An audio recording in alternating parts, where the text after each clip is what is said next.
Well, my name's Tim Costello, and I'd like to welcome you to the Raising Peace Festival event. Climate Crisis, Peace and Security is this session, and I know we're very brave having a session at 4:30 on a Friday afternoon and coming between you and drinks, so you must take this topic very, very morally seriously to be here, and we want to thank you for investing your time in that. I want to begin by acknowledging the traditional owners of the land, whatever land that you are on. For me, it's the owners are the Bunurong people, and I want to pay deep respect to their elders of the past, to their elders in the present, to recognise this 60,000-year-old continuing culture will have elders of the future, and to pay my respects to them for their custodianship of this land which they have never ceded. I now want to say that we're going to be addressed by five speakers who are all experts in their area for between 5 and 7 minutes. I'll throw a few questions at them, and then there'll be plenty of time for you to throw questions at them also. Those speakers, you'll see their names on the program, and I'll introduce them one by one as I invite them to speak. So the first is Professor Lesley Hughes, and she's going to summarise the key messages of the IPCC's sixth assessment report. What are the implications for global security for the displacement of people? She's a distinguished professor of biology, a Pro Vice-Chancellor at Macquarie University. Her principal research interest has been the impacts of climate change on species and ecosystems, and therefore the implications for conservation. She is a former lead author on the IPCC's fourth and fifth assessment report. She's a former federal climate commissioner and now a councillor with the Climate Council of Australia. She's also a member of the Wentworth Group of Concerned Scientists, a director of WWF Australia, and a climate change science advisor for pollination. Thank you, Professor Hughes. Thanks very much, Tim, and good afternoon, everyone. I'm going to share my screen to show you a few slides.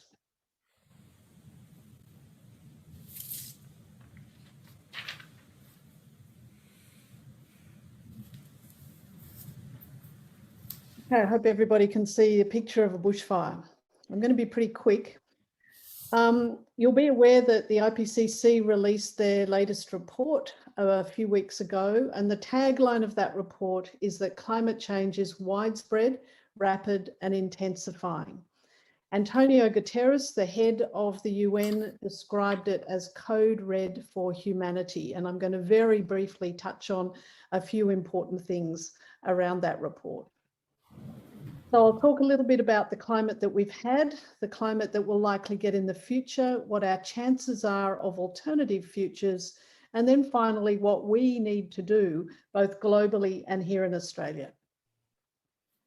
Well, Australia has already warmed 1.44 degrees since 1910, so we're ahead of the game in terms of warming.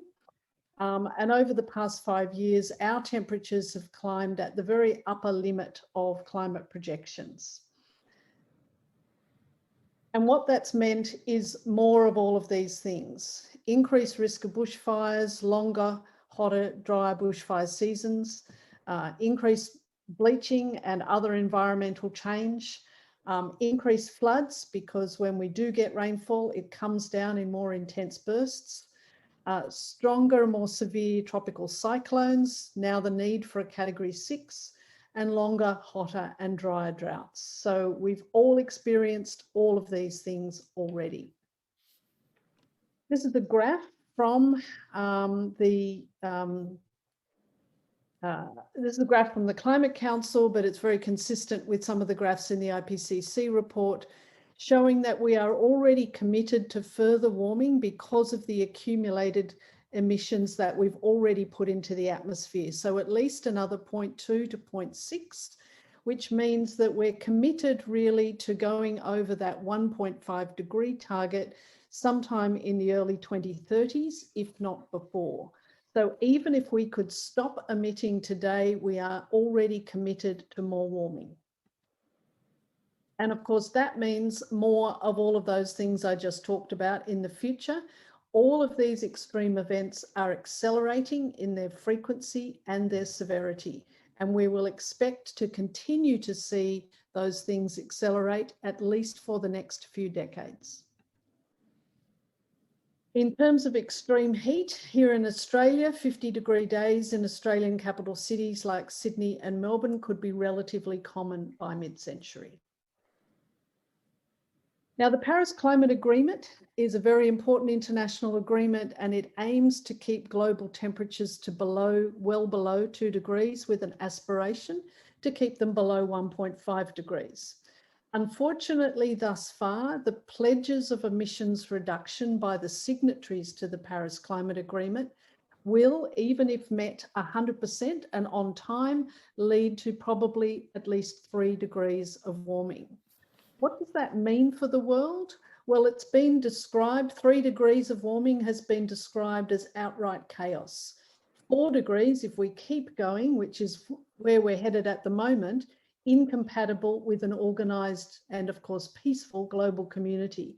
Even at 2 degrees, that is considered a very dangerous boundary of warming. Now, we know from some science called the carbon budget that relates the amount of carbon that we're putting into the atmosphere to the amount of temperature rise. We understand from this relationship, which is an approximately linear one, how much we can still afford to spend in terms of carbon to keep temperatures to those Paris targets. And when we do those calculations, it shows us that to stay below 2 degrees, we have to halve global emissions at least by 2030, and we have to reach net zero by 2040. You will have been hearing a lot about net zero by 2050 targets. Because we've waited so long to get cumulative emissions under control, net zero by 2050 is now known to be a decade too late to keep us below 2 degrees. So what Australia needs to do is this: because we have already emitted more than our fair share and we have abundant renewable resources that can substitute for fossil fuels, the Climate Council has estimated that Australia should reduce our emissions 75% below 2005 levels by 2030 and reach net zero by 2035 with no new coal, oil or gas developments. So we have suggested that what the federal government should be doing is changing and increasing its current weak 2030 target, which is one of the weakest in the world and is the weakest in the OECD, of only a 26 to 28% target below 2005 levels.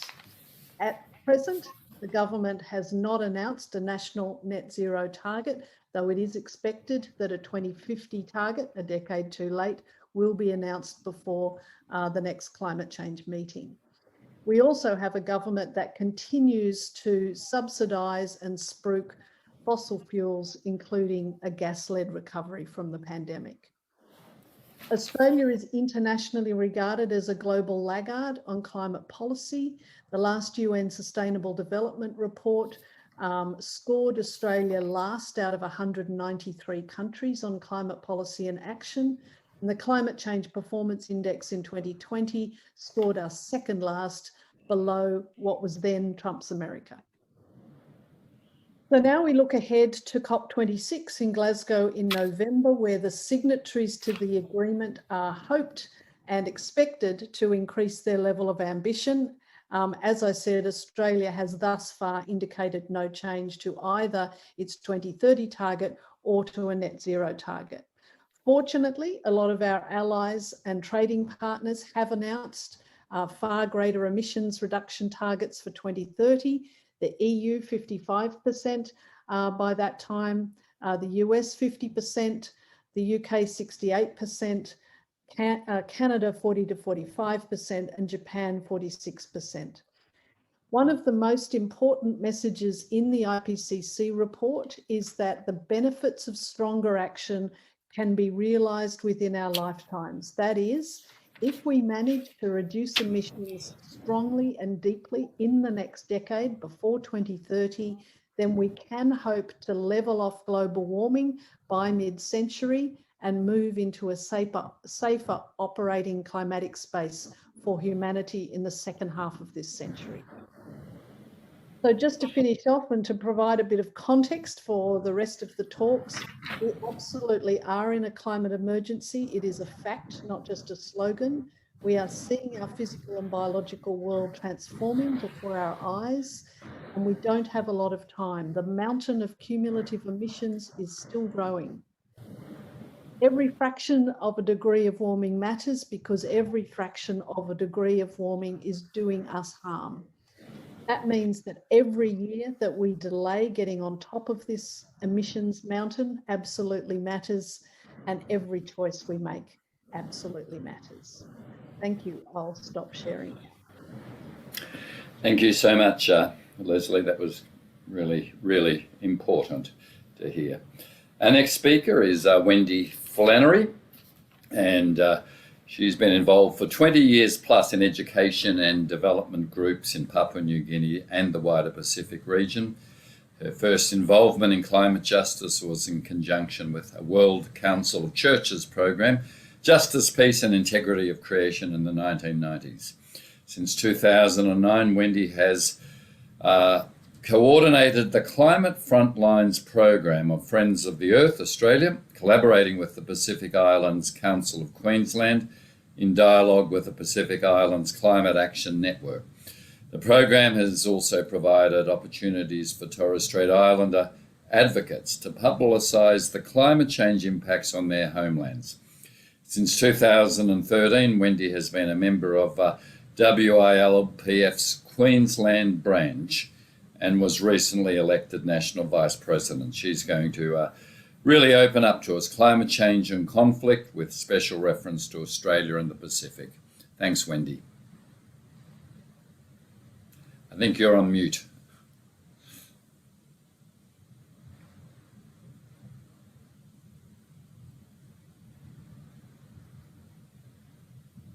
Okay. Yes, so I've got those two hats, and WILF, the Women's International League for Peace and Freedom, is looking at the challenges of climate change to peace, security and human rights as well. So those two things overlap. I'm going to be speaking a lot about the Pacific, and of course that means it's secondhand since I'm not from the Pacific Islands. But I think, being able to connect with people has provided a lot of information that I think it's important for us to understand. Thanks to Lesley for giving us that background. And according to the IPCC report, sea levels will continue to rise and threaten low-lying islands and coastal populations throughout the world due to the emissions that have already been released. So we know that for sure. Of course, that will include coastal Australia, but it's of particular significance to low-lying islands and coastal areas in the Pacific Islands. Now, the other thing from Lesley's report was highlighting where we're already at in terms of the predictions from the emissions already that have already been released, but also the lack of enough commitment to taking radical action. We know that the Paris Climate Agreement includes an aspirational target of 1.5, and this has been the mantra of the small island states since 2007, when it was led by the former president of the Marshall Islands, Dr. Hilda Heine. And she's currently now working at the UN Human Rights Council, trying to get a rapporteur, a special rapporteur on human rights and climate change instigated within the UN system, because it's getting so critical for people in her country and around the Pacific. And I think what that highlights is, a key message: those least responsible will be impacted first and worst. I think that's something that we need to keep repeating. So climate change, of course, intensifies other threats to human security. Extreme weather events are forcing thousands of people from their homes and even their homelands, with the accompanying potential for conflict. And we know that just under 50% of the global population relies on land and water resources for their daily sustenance. And so having their viable livelihoods threatened by climate change opens up new possibilities for conflict, along with sometimes the ethnic rivalries that happen, for example, between people who are agriculturalists and those who are herders, or those who are fishermen, those especially in communities where people live on a daily basis from the land and waters. Of course, the other deeper impacts are loss of traditional ways of living, people's whole cultural and spiritual life systems, what some anthropologists refer to as their worldview and ethos, are under threat because of having to move or because of having their ecosystems destroyed. So coming to the Pacific, those of you who were at an earlier session in this conference would have heard Joey Tao mention that climate change is the priority issue from the Pacific. And currently, most under threat are coastal areas and islands, and under special threat are people living in the atoll nations. There are 3 nations in the Pacific composed entirely of atolls. That's Kiribati, the Marshall Islands, and Tuvalu. And so they're under special threats because they're located just a few meters above sea level. There are a number of well-known climate-driven impacts in the Pacific that people are already having to face, and Torres Strait Islanders as well. So more frequent and more intense extreme weather events with loss of lives, homes, livelihoods, and increasing difficulty of timely recovery before the next incident happens. Ocean warming and acidification, the impacts of this on weather systems, food sources, and economies. Sea level rise, storm surges, and the consequent loss of living spaces, infrastructure, salination of fresh water, damage to food crops, and so on. Forced displacement and relocation, and the potential for conflict over scarce resources. In the case of atoll nations, the threat to their very sovereignty. So a key theme actually in the international negotiations is the whole issue of loss and damage. Countries that have been least responsible and are most affected are looking for resources to adapt and build resilience to the impacts. And it's easy to think of this in just monetary terms, but once again, peoples in the Pacific and elsewhere are saying it's not just infrastructure and physical resources that we're talking about. We're talking about the loss and damage to our entire history, culture, and tradition. So it's a much deeper sense of loss and damage. Now, the Pacific response. The very first film that was made on climate change impacts in the Pacific was called Rising Waters.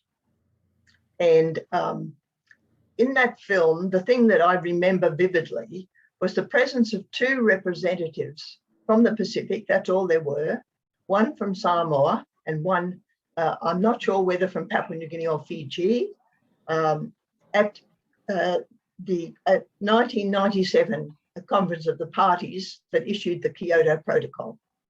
And they were struggling to get their voices heard. They were full of frustration. That film showed it very clearly. Now, since then, the Pacific leaders have been involved in building a very strong collective and determined voice to bring to the international negotiations. According to the Boe Declaration issued in the 2018 Forum Leaders meeting in Nauru, at which Australia was represented by Maurice Payne, it was stated, climate change remains the single greatest threat to the livelihoods, security and well-being of the peoples of the Pacific. That's in black and white. And this was followed up by the next year by the Kainaki II Declaration for Urgent Climate Action, issued by the Forum leaders in Tuvalu, and Prime Minister Scott Morrison was there for that meeting.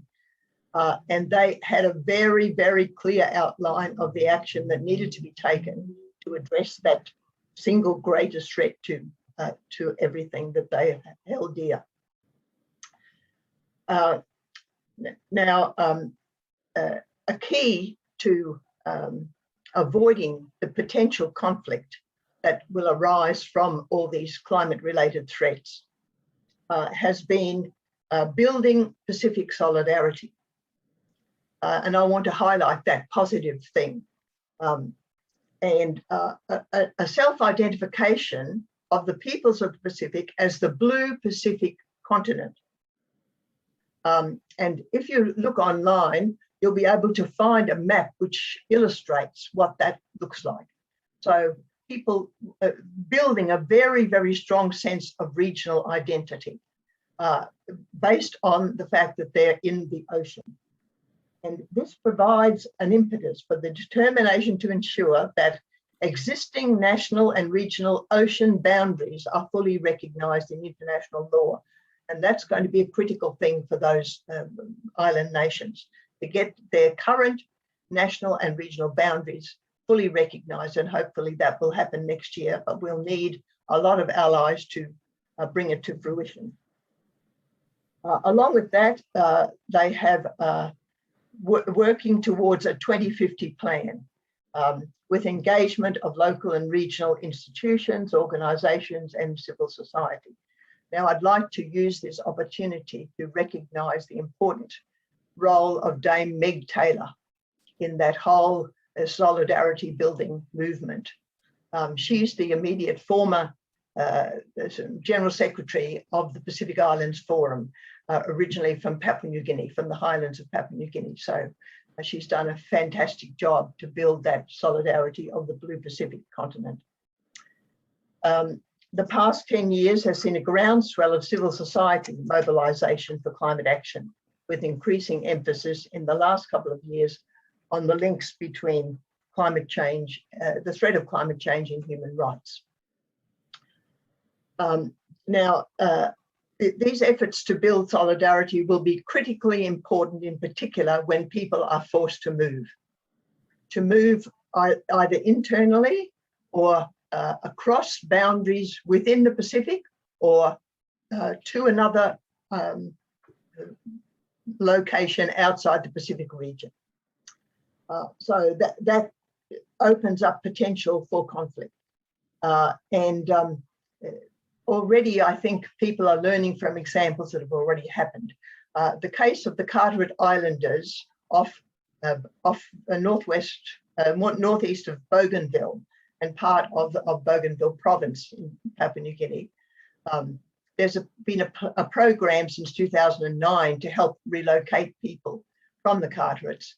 And one of the things they did was put in place well in advance a very strong community building exercise to engage the local population where people were going to resettle. And so examples like that will be critical to avoiding the potential conflict when people have to move. Atoll nations in particular, of course, face the threat of having to cross borders, to migrate across borders. You know, they would also face in particular this threat of alienation from their culture, since all those cultures are so deeply embedded in the ecological context where people live. So in all such contexts of moving across borders, the incorporation of local cultural and historical knowledge and wisdom into strategies for adaptation and relocation will be critical to avoid potential conflict. But it will also need stronger institutional support. And in 2009, the Pacific Church leaders issued a very strong declaration on a statement on resettlement as a direct consequence of climate-induced calamities, is what it was called. And the first item among the responses needed to this induced calamity was this: to ensure that all persons and communities affected by climate-induced catastrophes in the Pacific, in particular those who are forced to flee their homes and lands, are afforded the respect and protection of the full spectrum of rights enshrined within the Universal Declaration on Human Rights and subsequent human rights treaties. And that's going to be a bigger and bigger emphasis now to in the climate negotiations that the Pacific peoples are engaged in. Thank you. Thank you very much.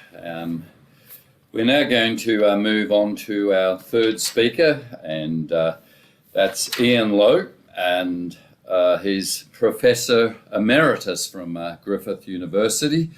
Ian was formerly educated in physics. He's been working for the last 40 years on aspects of energy supply and use, especially environmental consequences such as climate change, as well as the broader issue of sustainable futures. His principal research interests are in the broad area of policy decisions influencing use of science and technology, especially in the fields of energy and environment. Thank you very much, Ian. Thank you. It says that screen sharing is disabled. Is it possible to enable it so I can share my screen? I can share my screen. Share. Slideshow. Can't get the slideshow. How do I get the slideshow? It's underneath the. I can't get the slideshow because it's underneath that panel at the top. What do I do? You just move your mouse up a little bit. There's a slideshow tab. You see animations just above your mouse, and then there's slideshow right next to it. The trouble is there's a it's under start video. It's under the it's underneath the. I don't seem to be able to. If you just move your mouse up to the top, you see a little bit further up. It's up, but there's a taskbar up there with things like participants and stop video, and it's on top of the thing you need to click to get slideshow. There's another button at the bottom to the right of notes. The fourth one. I think that'll do it. Sorry, at the bottom. Down there. Ah. Right. I just need to get rid of that. Sorry about that. Within the IPAN inquiry into the impacts of warfare and the military, I've been asked to summarise environmental issues, and the submissions that have come in have addressed 5 issues: direct impacts of recent wars, fuel use and climate change, biosecurity risks, nuclear issues, and opportunity costs. In terms of direct impacts, the Afghanistan war has seen the loss of more than 1/3 of forests in that country, the destruction of food-producing areas, drought, desertification, species loss, 85% fewer migratory birds. In terms of the Iraq war, in which we also enthusiastically participated, hundreds of tons of depleted uranium were deposited around the country, so there are now elevated radiation levels around Baghdad. Very significant amounts of pollution of air and water, sewage mains disrupted and sewage flowing into waterways, and hundreds of oil wells were set on fire. In Vietnam, there was enthusiastic deforestation, use of napalm and Agent Orange, and it's been estimated it will take up to a century for the mangrove forest to recover from what was done during that war, with catastrophic impact on ecological systems. Lesley has introduced the subject of climate change, and within that context, it's important to recognise that the military is a major user of prodigious amounts of fossil fuels. The US military alone emissions from their fossil fuel use are similar to that of a middle-sized country like Denmark. And that's when they're not doing anything, not fighting wars. It's been estimated that during the Iraq invasion, something like 190 million litres of oil were being used every month. And about 2/3 of that was being used to carry fuel forward to the vehicles that were engaged in military activity. This is the cartoonist Moyer's summary of the Australian government's approach to climate change. And there's been a bit of excitement about the prospect that they might make an announcement about net zero. There's a misconception that they're interested in net zero emissions. What the government's net zero approach actually is zero policies, zero action, zero carbon price, zero restrictions on polluting industries, and zero responsibility for our activities. And just to be even-handed, Her Majesty's loyal opposition haven't actually been aggressive in their prosecution of the case for reducing our fossil fuel impact. You would think that a Labor government would be interested in responsible policies for a just transition, recognising that the coal industry will be phased out and trying to ensure that those who currently depend on that industry are not the casualties. In terms of nuclear issues, there are obvious risks of having vessels with nuclear reactors that people will try to destroy if there is ever military activity. And it's quite scary to think about how much radioactivity would be released if a nuclear-powered vessel was ever successfully targeted by a military opposition. There's also now, despite scaling back since the height of the Cold War, still something like 13,000 nuclear weapons deployed around the world. And these are not just potentially catastrophic at a local level, because each of those could destroy an entire major city, but there are also quite serious studies that suggest even a comparatively modest exchange of nuclear weapons would lead to catastrophic interference in the climate system. Weapons proliferation is a real issue. The Nuclear Non-Proliferation Treaty has not worked. The weapon states at the time of the treaty have not disarmed, and so predictably other countries have acquired nuclear weapons. And there's now a risk that conflicts in regions like the Indian subcontinent, like the Middle East, like the Taiwan Straits, like the Korean Peninsula, could result in nuclear conflict. There is now a UN treaty to make illegal nuclear weapons, and it's been signed by 50 nations, but to our embarrassment, Australia has not signed that treaty.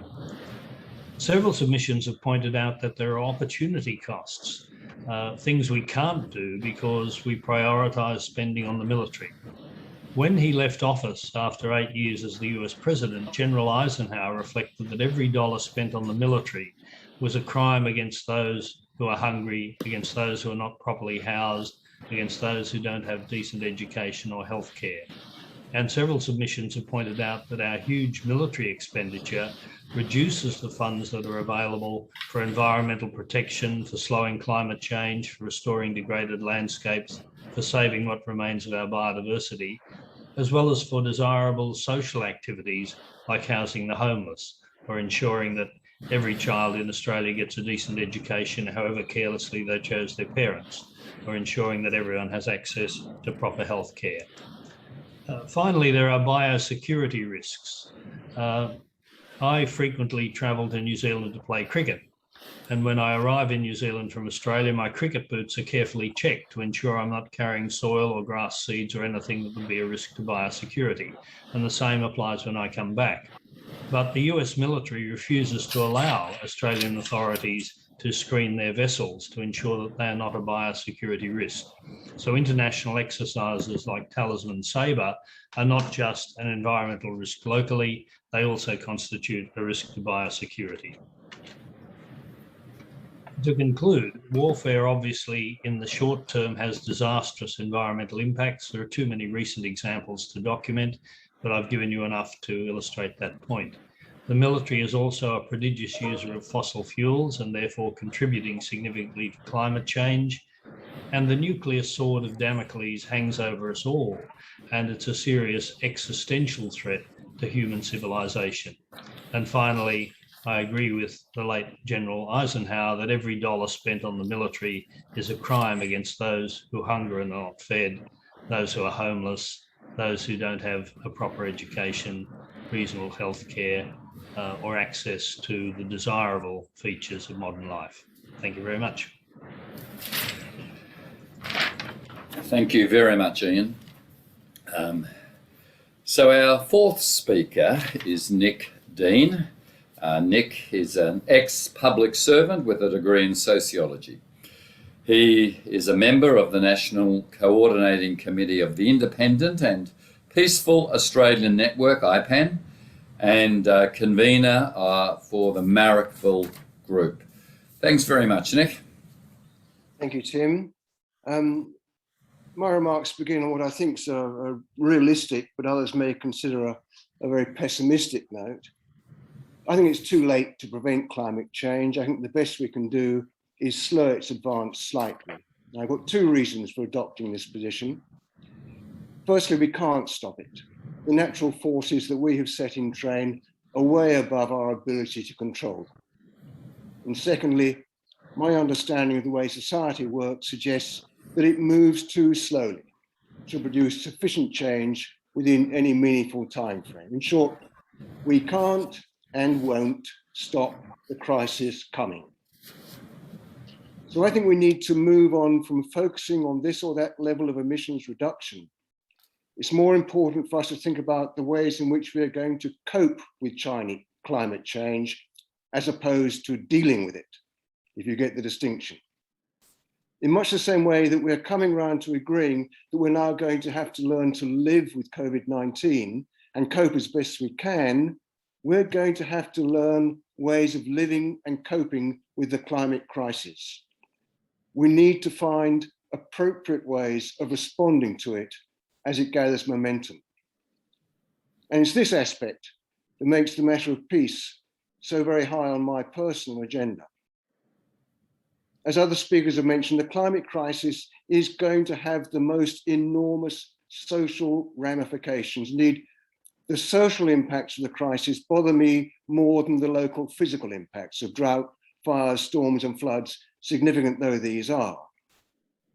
There will undoubtedly be struggles between nations over scarce resources.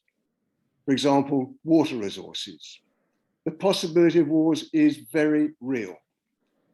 In addition, we're already seeing increasing problems at international borders as people migrate, which is what they've always done when life becomes unsustainable in the home locality.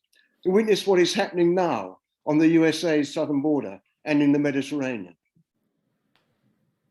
Now, just to shift this a little bit, there's no shortage of clear thinkers within the high ranks of the military establishment. I'm convinced that military thinkers are very much aware of the social impacts that we've been describing. They foresee, as do I, a world with vast numbers of migrants and displaced persons and increased instability. They can see that the conflicts that will occur will themselves compound other problems, for example, by causing famine, adding extra numbers to those already displaced. I believe that they can see all this clearly enough.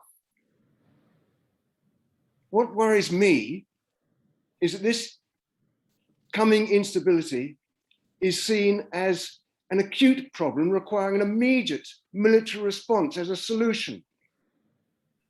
I'm deeply concerned about how military thinkers the world over anticipate responding to the crisis. Modes of thinking often display inertia so that the problems of one generation tend to be addressed using the solutions of a previous generation. Thus, military thinkers are preparing to defend their nations or to protect their interests against what is perceived as a threat posed by migrating millions. The coming crisis is too much thought of as a problem in military terms, requiring a military solution. Consequently, what we're witnessing as the climate crisis deepens is expenditure on armaments going up in parallel with rising temperatures and atmospheric CO2 levels. The world's governments are spending more and more on armaments. It's an inherently conservative response, and I suppose a very intuitive one. When one feels insecure or under threat, the tendency is to check for one's weapon and make sure it's in good working order. So the real problem of the crisis, as I see it, is that the response to it appears to be becoming a militarized one. And if I am right, that is bound to make the situation far worse than it might otherwise be by orders of magnitude. If we continue on our present track of arming up to keep ourselves secure, counterintuitively, we in fact stand to compound the crisis enormously by introducing into it the destructive nature of most military action, including and especially warfare. As things stand, as Ian Lowe has just pointed out, the military forces of the world make a huge contribution to CO2 emissions, and stopping this would be enormously beneficial to efforts to slow down the progress of climate change. I've heard this described as the low-hanging fruit of CO2 reductions. That comes within the sphere of the possible. It's something we can or could do. And there's no need here for me to repeat my pessimistic prognostication. In passing, I must say here that I wish environmental activists who campaign for a reduction in CO2 emissions would take a good look at the contributions that all military activity, particularly war itself, makes. But some of this is an aspect they steer away from and are reluctant to touch, as far as I can tell. But to bring my remarks into some focus, I want to offer a hypothetical scenario for consideration in the same way that Geoffrey Robertson used to do, some might remember, on the TV about 20 years ago. So I'm offering an extreme scenario intended to get people thinking, and it goes like this, but I stress that it is hypothetical. The Rohingya refugees in Bangladesh live a marginalized life on marginal land. As rising sea levels encroach on all Bangladeshi land, the Rohingya's presence becomes, hypothetically, resented and eventually untenable. In desperation, and perhaps even with the complicity of local authorities, the Rohingya commandeer a cruise liner, surfing off the 3,000 odd rich Western passengers who can find their own way home, and loading up the ship with 6 times that number of their own people. They set sail, and within days they approach Australian waters. What's the appropriate response? Now, I don't know the answer to my question. I don't expect any of us to have one. The point I want to make is that currently we seem to be limited to considering only a militarized approach as possible. And I suggest that there might be better ways to cope with such a situation than to look at it from a security standpoint as a threat under which a militarized response is the most likely one. If we continue to address the climate crisis as a, inverted commas, problem requiring a militarized solution, we're dooming ourselves to a miserable, because violent, future.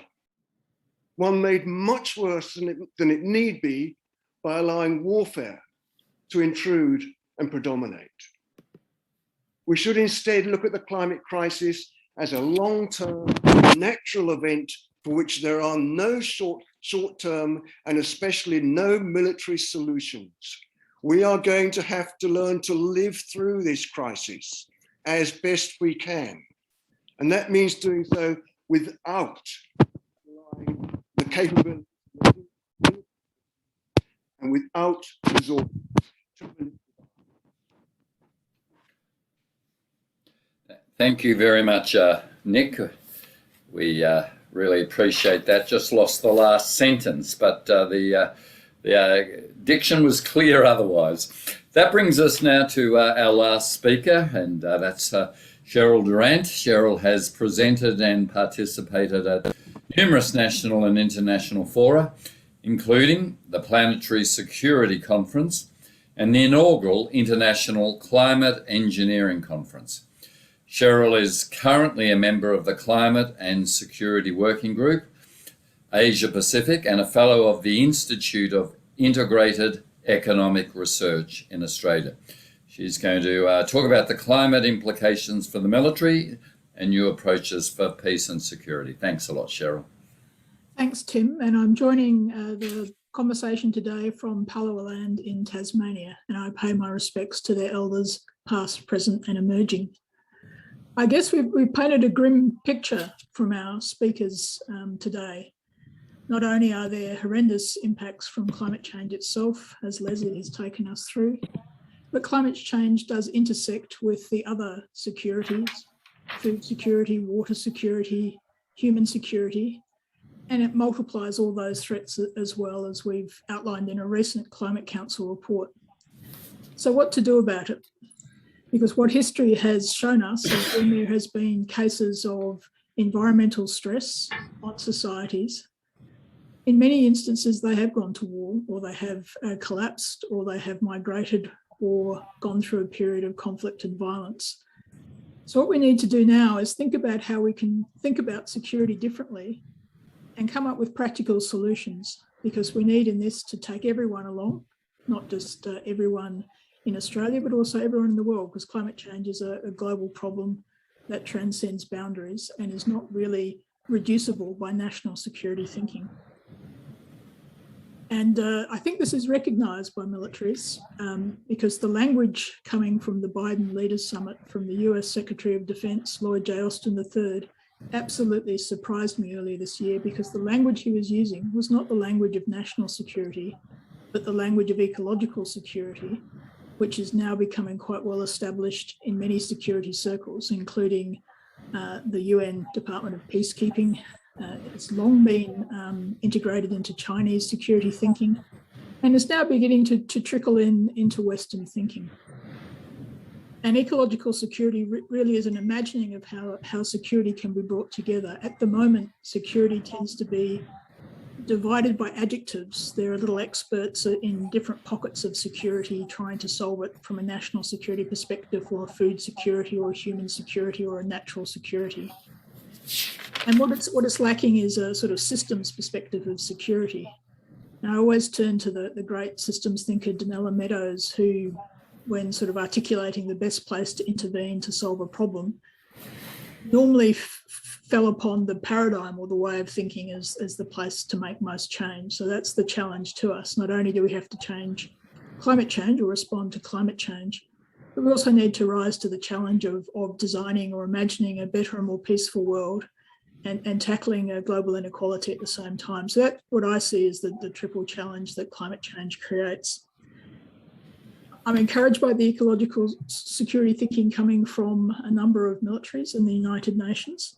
And ecological security, for those who are not familiar, brings together concepts from human security, which is putting humans at the centre of security, but also concepts from national security, so it's not national, from natural security, so valuing nature and natural services, and understanding that without the planet, there are no humans. There's also a concept of intergenerational security that exists within the ecological security framework. So it's really actually very similar to the principles of permaculture. It's about security between species, including between humans and other planetary species, security between humans and nations, and security between generations. The trouble with this concept, though, is it still tends to be hijacked by national security thinking, which is really a dangerous place to be, as I think both Ian and Nick sort of articulated for us. But ultimately, you have to convince those people, because unfortunately, as Barbara Tuchman observed in the March of Folly, humans are really good at everything except governing. And it's those people that are sitting in positions of power in international relations and in the militaries who've been brought up largely in a context of the dominant international relations theory, which was realism. And in that sense, there is a belief that the natural state of humans is war. After all, looking at history, that's what we've tended to do. And they're stuck in this, if you like, Darwinian paradigm, which needs to move on. And so another area of security is very recent, which is called symbiotic realism. And it brings together advances from our neuroscience, which actually is showing us that humans aren't naturally aggressive. Compared to our most closest ancestor, the chimpanzee, humans are actually generally quite peaceful, and most of us are actually inclined to solve problems peacefully rather than through violence. And what it does is it draws also from biomimicry, looking at how nature deals with problems of competition among species. And excitingly, because my dad was an expert in fungi, it draws particularly from the concept of the World Wide Web and how the fungi mediate in a mutually cooperative way between species of trees and woods. And there are concepts there that are quite transferable onto traditional national security concepts. And a couple of the key things that are needed to make that work are things that are really important as bedrocks of building a trusted security narrative. And that is, in fact, transparency. There needs to be openness about what we're doing. And there are traditional global mechanisms to support that. And so transparency and trust. And trust is built from understanding and working with people from other nations. So again, if you're looking at building that trust and transparency need to a more peaceful world, need to be invested in dialogue and conversations, not just within nations, but across nations. And particularly at the sort of youth level. So there are many great initiatives that are actually introducing kids to other kids around the planet. And therefore they don't have that sort of fear of the other that dominates some of our thinking about war. And that's where sort of you get to what it fundamentally is security and what prevents us having it. And if you strip away all those adjectives, you get security as a concept of freedom from harm or freedom from fear of harm. And the great historian Thucydides hit the nail on the head when he said, actually, it's fear.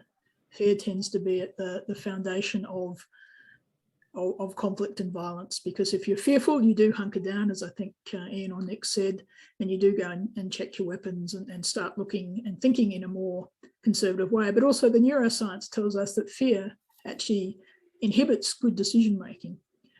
So really, while we talk about in the security sense of climate change as a risk multiplier, what we really need is risk de-amplification. So instead of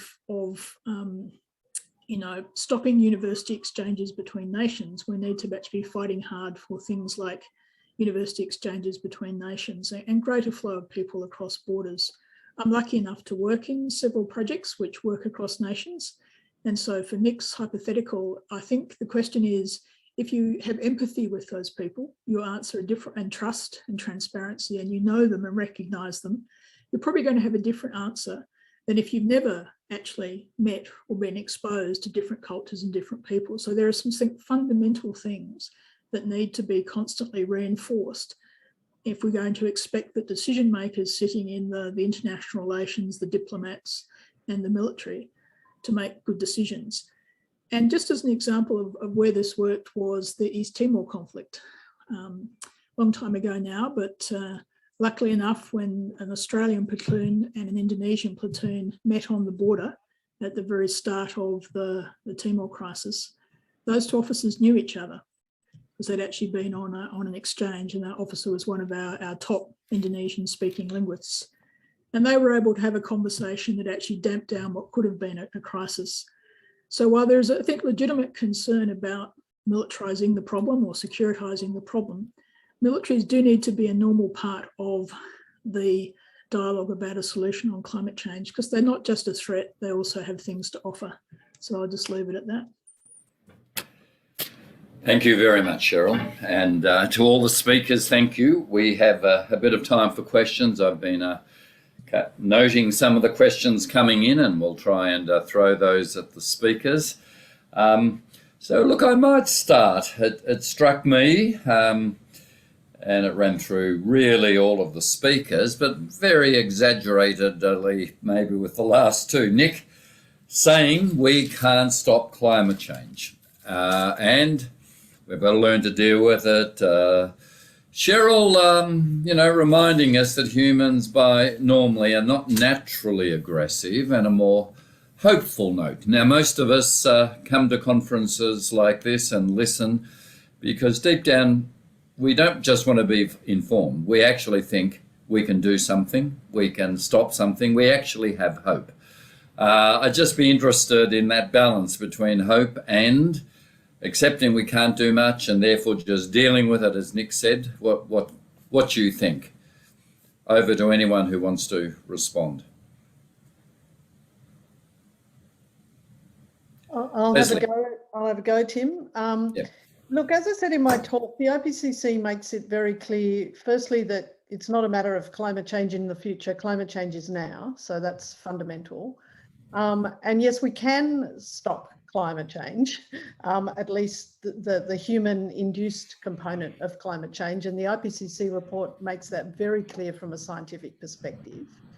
But what it also says is that unless we do it soon, we will get to a point by mid-century, for example, where a number of planetary tipping points may be exceeded, and our ability to adapt beyond that point will probably be impossible. So it's not a matter of saying climate change can't be stopped. It is a matter of saying, what do we need to do in the next few years to move to a safer operating space for humanity? And the science makes that very clear, that it is possible. It is challenging, but it is possible. And it is absolutely, sorry, Nick, I'm fundamentally disagreeing with some of the things you said from a science perspective. It is absolutely possible that we can do it. It's hard, but if we don't do it by 2030, adaptation is going to be beyond us. Sorry. No, thank you. Others want to respond to that? Yes, Cheryl. I'd like to say I always turn the hope question around, and it comes from the military, where they found that the post-traumatic stress disorder was more about lack of agency than lack of hope. So I think it's really important to act, and act now, and with urgency, as Lesley has said. And so I just encourage everyone here to think about their freedom of action and what they can do now. It's no use waiting or thinking about it. It's time to take every action within our collective abilities to move Australia, our local region, individuals, everyone forward as quickly as possible to decarbonise. Great. I agree with that. Yeah, just to emphasise what Lesley was saying, we can't prevent climate change getting worse, but we can decide how much worse it's going to get. And our actions now in the next decade will determine whether it's bad or catastrophic. And I'd like to vote for bad, please. Wendy? Yes. We do need to act, though, in a variety of ways. And we know that there are going to be some very, stressful impacts in Australia as well as elsewhere. And in Australia now, I think we need to get away from the military is going to save us from bushfires and floods and whatever else. We need to really build up good civilian brigades at local, state level with national support, recognizing that these disastrous situations are going to have to be faced, and we need to come together, pull together, develop more solidarity in order to respond to them. Great. Nick, would you like to have the last word on this? Thank you. Look, I'm not that cynical that I think we should just throw our hands up in despair. I absolutely agree that we should do everything within our power to slow down the coming crisis. And I'd love to start by stopping all or cutting back drastically on the military output of CO2 emissions. I think, and also in response to what Lesley said, I've got faith in humanity insofar as I believe we will adapt to it, to the crisis as it deepens. But the point I wanted to get across is that adaptation that we're going to need isn't going to be found in conventional ways of dealing with crises. Yep. Thank you. Well, I think keep not cutting the nerve of hope, which is so important for action, is pretty important here. Let me just pick up a few of the questions that I saw come up. ACUS, let barbarous things have barbarous names. ACUS, the new treaty, has it made us safer or less safe? Ian, I'll go to you first. I would say almost certainly less safe. Even from a military point of view, I draw people's attention to the analysis by Professor Hugh White of the ANU, who I think is our foremost defence thinker, in last weekend's Saturday paper. He pointed out that the decision to ask the French to retrofit nuclear submarines with diesel engines was crazy, but the new decision to try and buy American or British nuclear submarines is worse, because in terms of defending Australia, nuclear submarines just do not make any sense at all. He said the only military advance to nuclear submarines is that they can operate for longer in deep water far away from your coastline. If you're serious about defending your coastline, diesel electric submarines make more sense. It's also, I think, painted a nuclear target on our back by locking us firmly into the American nuclear military machine, confronting people with nuclear weapons.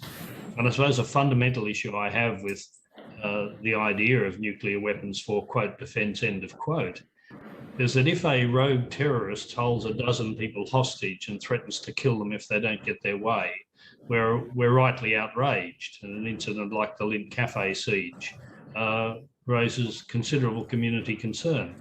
But using nuclear weapons for defence is essentially threatening to kill millions of innocent civilians if you don't get your way by ordinary means.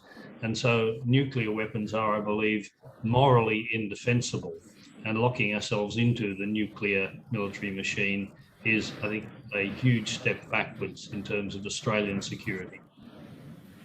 Any of the other speakers? Yes, Cheryl?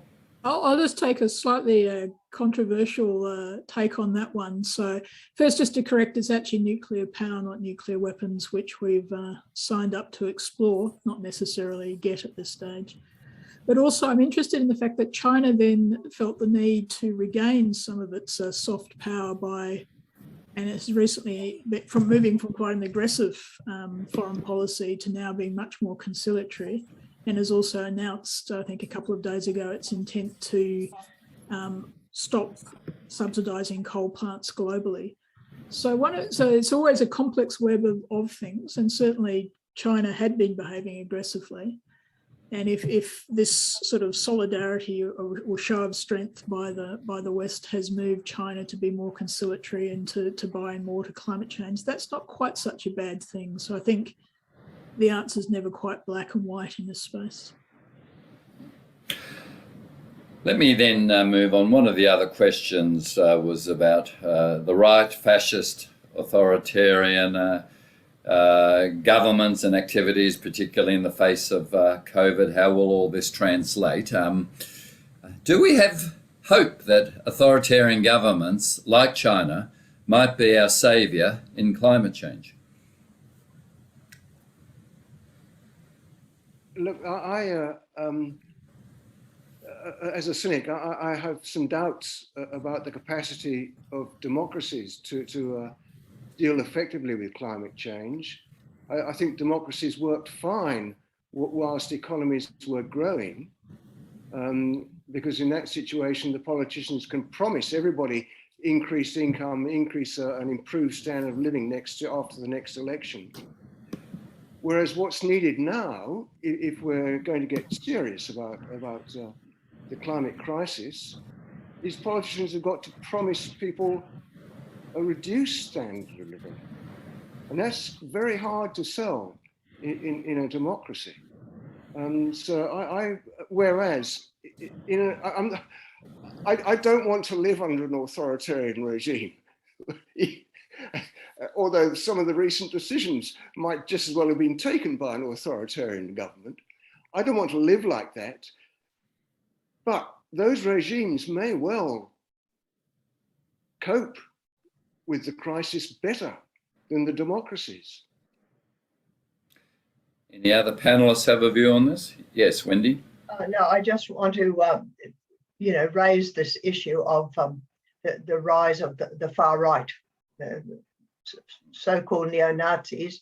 There was a Dateline program recently, and included in the information was that there are 800 members of the German military under investigation for neo-Nazism. Now, some of those movements in Europe anyway have to do with resistance to refugees, resistance to people who are fleeing across borders. And we know that a lot of that flight is not just about, violence at home. It's also connected to the climate crisis. More and more frequently, there's an intersection of the causes of conflict. So I think this is one of the other dimensions we're going to have to look at. Here in Australia, how open are we to receiving people who may have to abandon their homeland in the Pacific and find a place to live here? Yep.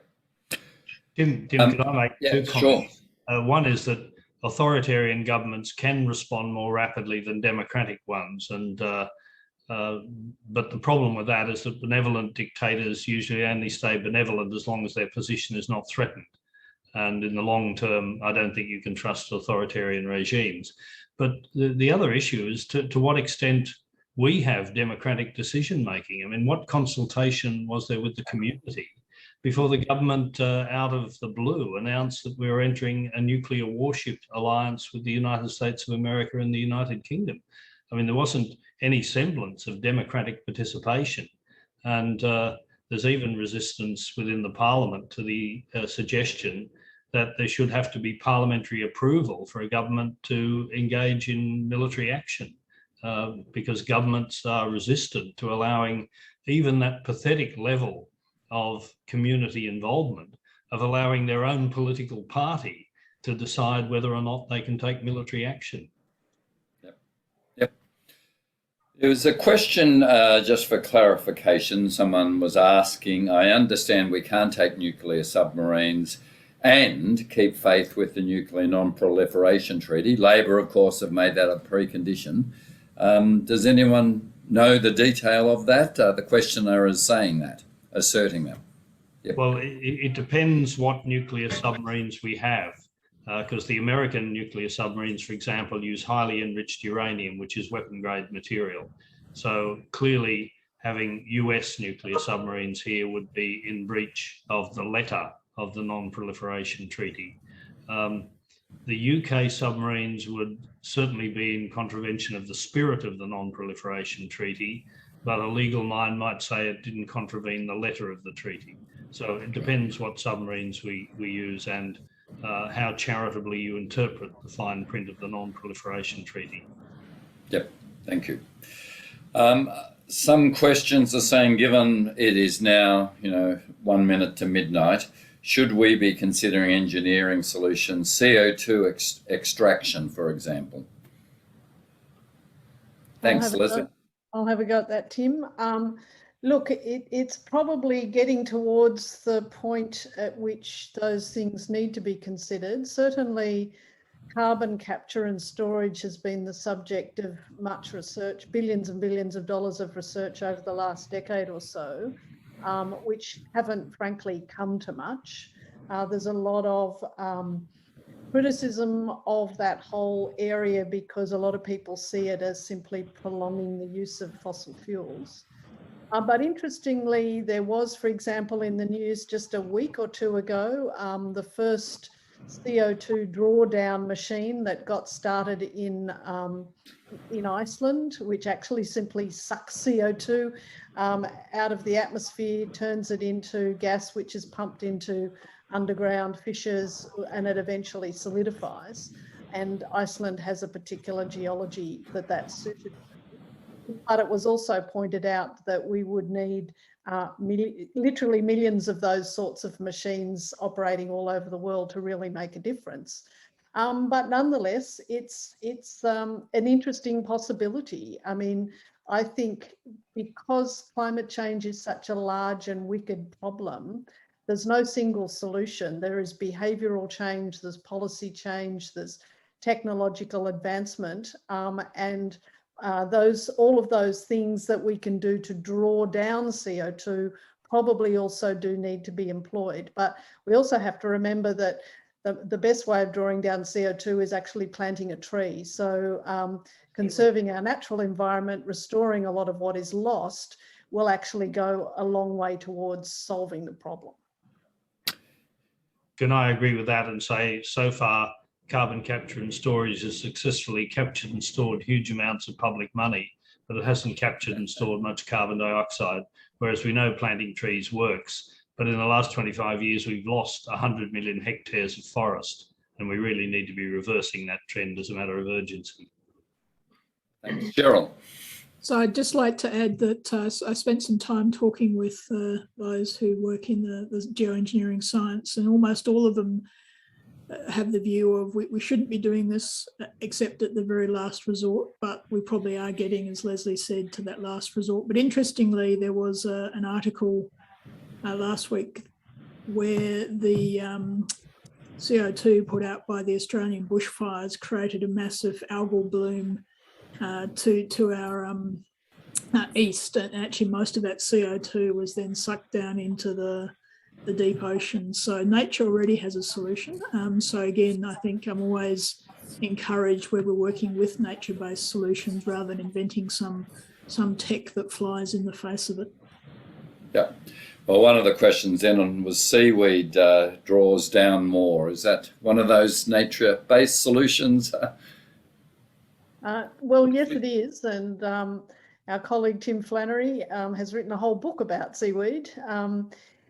Yes, seaweed is a very effective drawer down of CO2 because it's so fast growing. So yes, greater use of seaweed aquaculture is also part of that array of nature-based solutions that we can employ. Basically, we're going to need everything that we can get our hands on.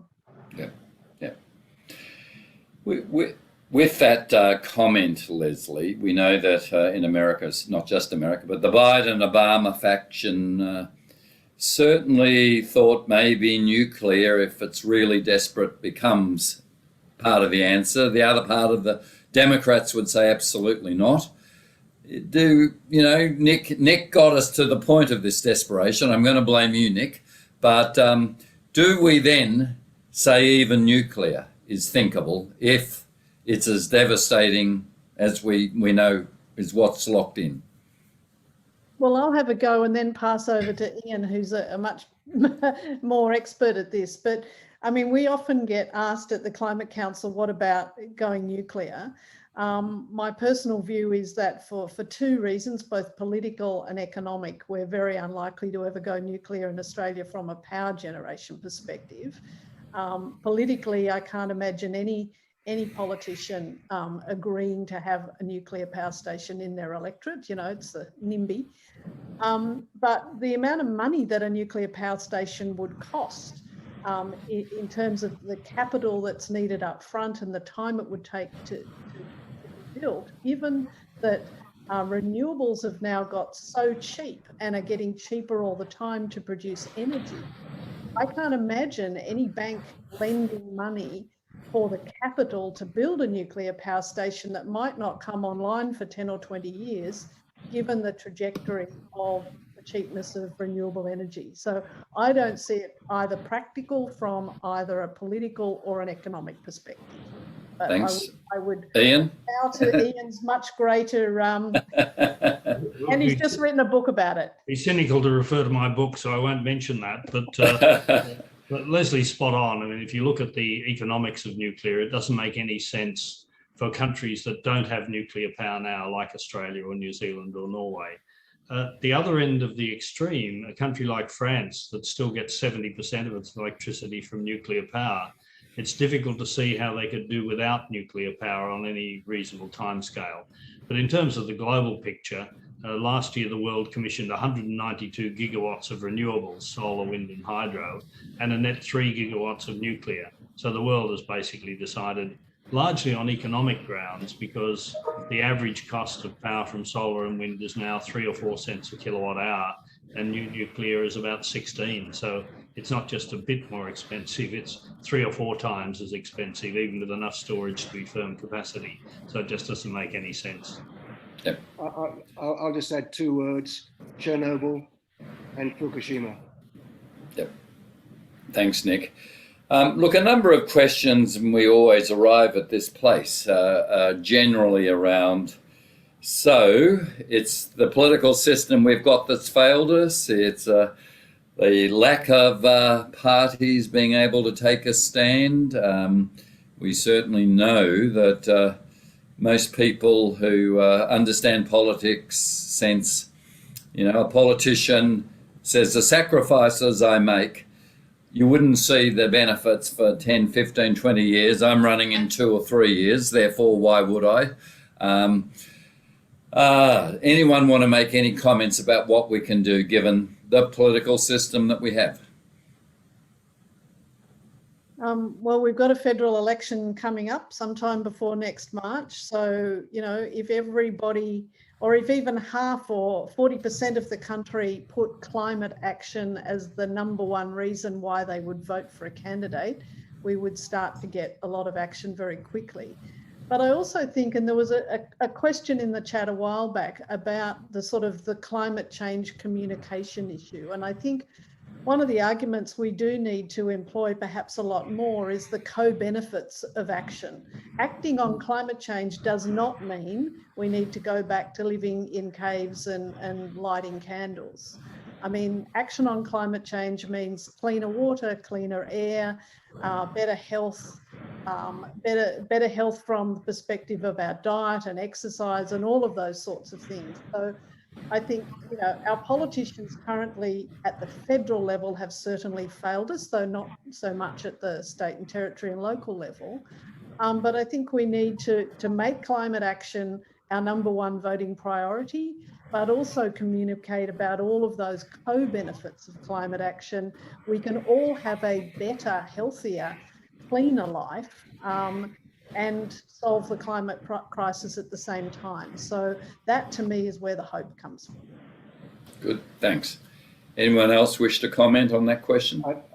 I'd like to see some of the huge resources that are applied into the military world redirected and taken away. I'd like to see the world disarm, of course, and I think that would be a very good move towards a better future.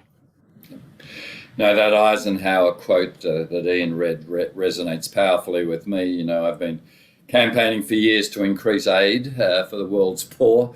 We always lose out because suddenly the fear kicks in, and defence now 2% of GDP going higher, while we've cut 1.5 billion out of aid over the last 5 years. It's always fear trumping, bad word that, trumping hope and development.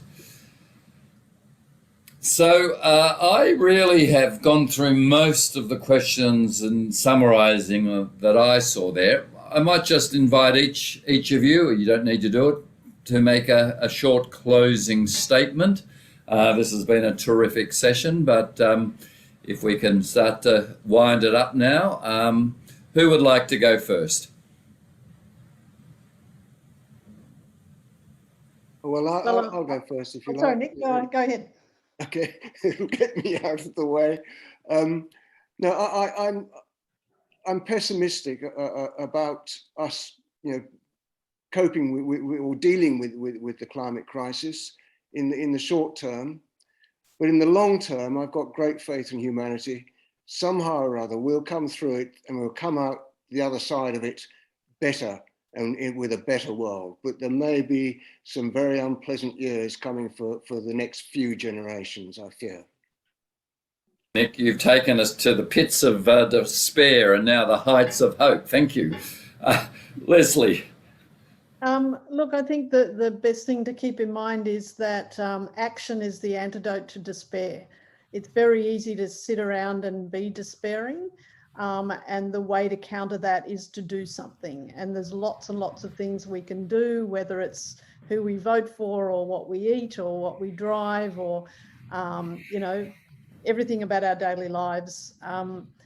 We have to act. We all have to act. We're all part of the problem and we all need to be part of the solution. Thanks so much. Ian?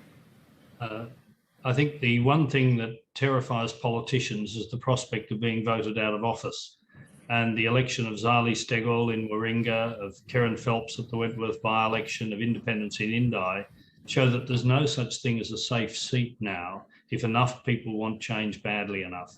And I think we really are at a pivotal point, and we should all be doing everything we can to ensure that people who are in the way get voted out of office.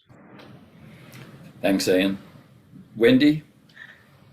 Yes, I'm trying to decide. There was one thing that I was tempted to say. We do have a former mining magnate in Australia that dared to say that nations that have a very high per capita emissions and don't take any significant action are guilty of crimes against humanity. I keep wondering whether we need to start using that kind of language, whether that will move people to change. Thanks, Wendy. And Cheryl? I just put a plea for democracy to be more participatory. So Lesley spoke about action, but voting once every 4 years just doesn't cut the mustard anymore.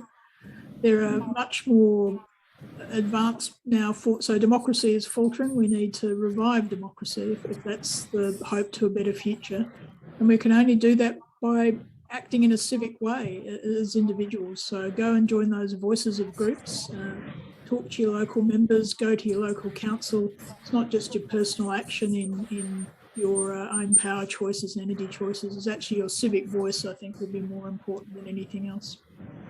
Thank you. Well, there's at least 90 that have been participating in this, so we're not alone. I without fear of contradiction, would say we are all on the same page. We do have a voice. We can act.